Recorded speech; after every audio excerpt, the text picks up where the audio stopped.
마가복음 1장 14절에서 15절에 요한이 잡힌 후 예수께서 갈릴리에 오셔서 하나님의 복음을 전파하여 이르시되 때가 찼고 하나님의 나라가 가까이 왔으니 회개하고 복음을 믿으라, 회개하고 복음을 믿으라 하시더라. 아멘. 세례 요한은 흑암 속에 갇힌 옛사람의 죄를 율법으로 드러내서 깨닫게 하여 죄사함을 받을 수 있도록 예수 그리스도께로 인도하는 사명을 받았습니다. 율법 자체로는 근본적인 죄 문제를 해결할 수가 없어요. 율법은 예수 그리스도께로 나아가게 하는 역할까지만 해줍니다. 율법이 없으면 예수님께 못 나갑니다. 어떻게 율법이 없는데 예수님을 만날 수가 있어요?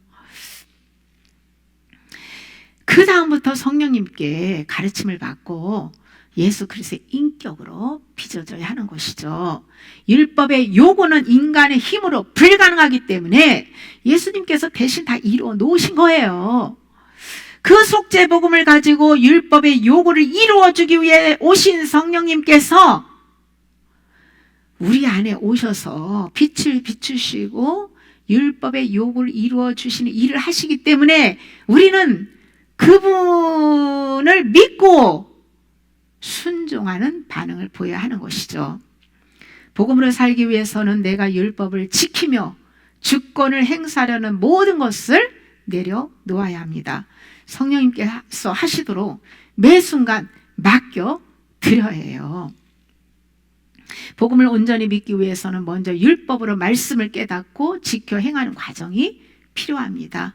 이때 내 힘으로 지켜 행할 수 없다는 것을 빨리 깨닫고 항복하고 십자가를 바라다 봐야 돼요. 예수님이 다 이뤄놓으신 십자가 복음을 믿어야 회개의 은혜를 받고 하나님 나라를 세워갈 수 있습니다.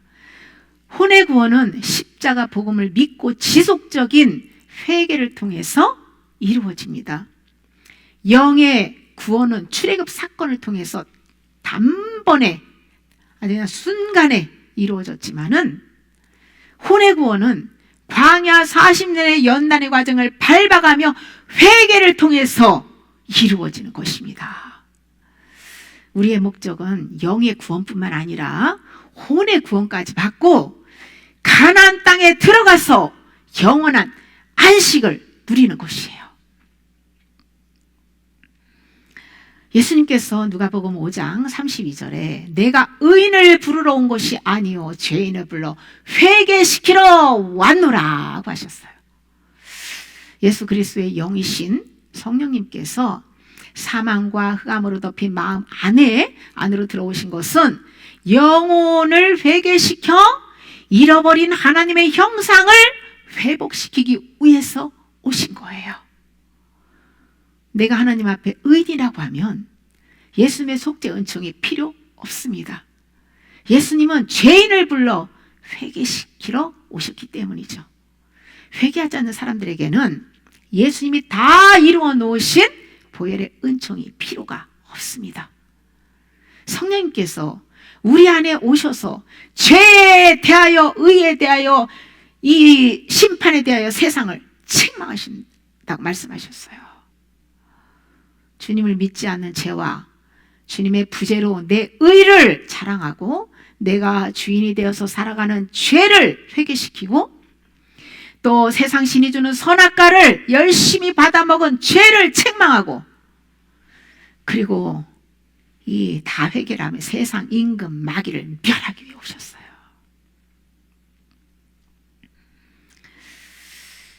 성령님은 우리를 진리 가운데로 인도해서 그리스도와 완전한 연합을 시켜주기 위해 오신 거예요.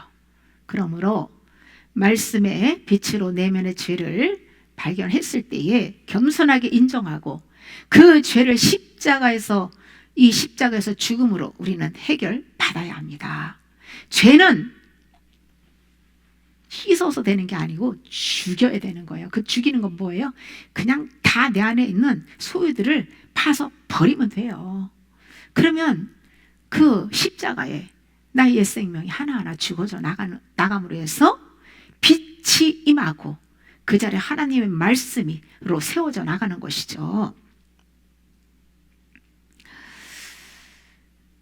내가 죄를 인정하지 않으면 예수님께서 이뤄놓으신 속죄 은총은 반영되지 않습니다. 요한복음 9장 39절에 예수께서 이르시되 내가 심판하러 이 세상에 왔으니 보지 못하는 자들은 보게 하고 보는 자들은 맹인이 되게 하려 함이라 하시니. 아멘. 아담의 후손은 전부 처음부터 영의 눈이 맹인이라서 이 속 사람을 보지 못합니다. 그러므로 말씀의 빛으로 깨닫고 맹인임을 인정해야만 치유를 받을 수 있는 거예요. 당시 바리새인들처럼 머리로만 아는 성경 지식과 종교 행위로 겉행실만 깨끗하게 살려고 노력하며 외식하는 사람들은 자신이 맹인이라는 것을 인정하지 않습니다. 진리를 아는 것은 성령으로부터 배워 알고 진리의 실제를 경험하는 것이에요. 내가 사람에게 지식을 배워서 내 힘으로 종교 생활하는 것은 진리를 모르는 것입니다. 아직 마음의 눈이 열리지 않은 맹인이라는 것이죠. 마음이 청결한 자가 하나님을 본다고 했어요. 옛 생명이 죽고 그 자리에 성령께서 가르쳐준 생명의 말씀을 심고 그 말씀의 통치를 받는 거룩한 영혼들의 마음이 청결하여 진리 안에서 하나님을 보게 되는 것이에요. 율법 아래에 있는 사람들의 마음은 아직 흑암 상태입니다. 머리로 알고 있는 죽은 지식이 성령으로부터 다시 그 믿음을 거기에다 생명을 불어넣어서 그 지식이 옳다면 그 죽은 지식을 살려야 되잖아요. 그러니까 성령으로부터 다시 깨달음을 얻고 살아있는 그 지식으로 믿어야 아들의 믿음이 주어지면서 그 빛 가운데로 인도함을 받을 수 있는 거예요. 예수님께서 사람이 떡으로만 살 것이 아니라 하나님의 입으로부터 나오는 모든 말씀으로 살 것이니라고 증언하셨는데요. 예수님의 입으로부터 나오는 모든 말씀으로 살기 위해서는 우리 입술을 벌려 기록한 성경 말씀을 소리내서 선포해야 합니다. 주님께 말씀을 받아 먹고 주님이 주시는 아들의 믿음으로 살아야 한다는 것이죠. 내 자아 힘으로 살고자 율법적인 행위를 부인하고 내 자아 힘으로 살고자 하는 그런 나를 부인하고 성령님만을 의지하며 복음의 말씀에 믿음의 반응을 해야 합니다. 예수님께서 제자들에게 너희는 세상의 소금이고 빛이라고 말씀하셨어요.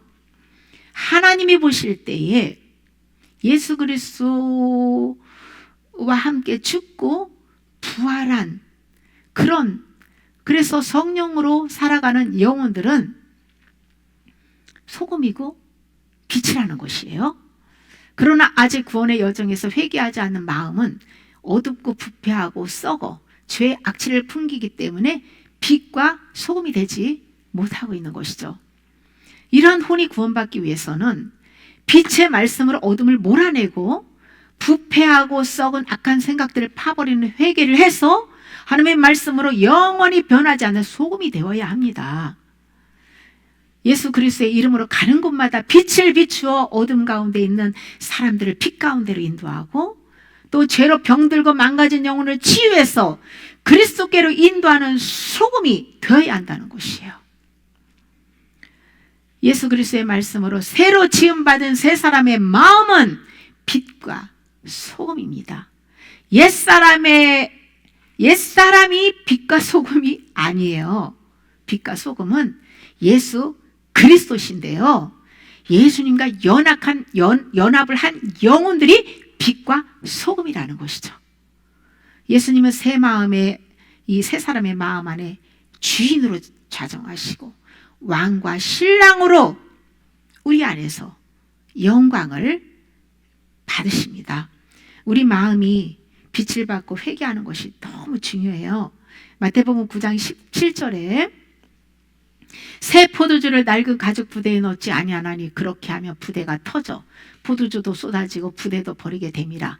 새 포도주는 새 부대에 넣어야 둘이 다 보존되느니라. 아멘. 낡은 가죽 부대는 옛사람의 마음을 상징하죠. 새 부대는 그리스도의 안에서 새 사람이 된 순결한 마음이에요. 성령으로부터 받은 복음을 옛사람의 마음에 담으면 그 말씀은 오래 보존하지 못하고 다 잃어버리게 되고요. 결국은 남는 것이 하나도 없는 거예요. 마귀에게 다 빼앗기고, 열심히 말씀을 먹고 암송해서 이 안에다 채웠는데 옛사람의 마음 안에다가 채우면 시간이 지나면 지날수록 다 새나가고 잃어버리게 된다는 것이죠. 생명의 말씀을 마음 안에 새기고 보존하기 위해서는 새 부대와 같은 새 마음을 가져야 합니다. 이것은 예수 그리스도의 마음이에요.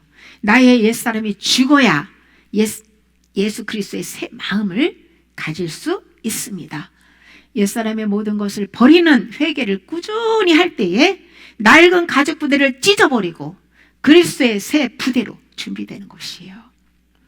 주님으로부터 말씀을 받아먹고 새 부대에 새 포도주를 채우기 위해서 어린아이같이 겸손하게 신령한 젖을 사모하며 주님만을 바라다 보아야 합니다.